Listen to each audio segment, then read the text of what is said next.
უნდას გამოხატავს must, გამოხატავს have to, მათ წარსულს გამოხატავს had to. უნდა I must wear a white shirt. უნდა ჩავიცვა თეთრი პერანგი. I have to wear a white shirt. იგივე, უნდა ჩავიცვა თეთრი პერანგი. I had to wear a white shirt. ანუ წარსულ დროში ვიტყოდი უნდა ჩამეცვა. ვალდებული ვიყავი. მომიწია ჩამეცვა. Should-ით ვიტყოდი I should wear a white shirt. უნდა ჩავიცვა თეთრი პერანგი.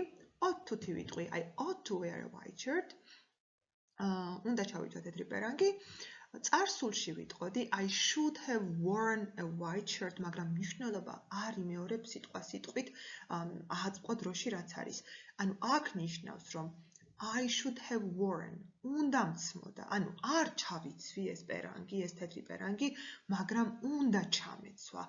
აი ამ მნიშვნელობით არის წარსული should-ის და ought to-სი და რა თქმა უნდა should-ის ნაცვლად შემიძლია რომ ought to-ც გამოვიყენო. წარსულ დროში I ought to have worn a white shirt. აი ესე იქნებოდა. როგორც ხედავთ, ეს არის ჩვენი დღევანდელი გაკვეთილი. იმედი მაქვს არ ვართ ძალიან დაბნეულები და იმედი მაქვს ყველაფერი გასაგებია.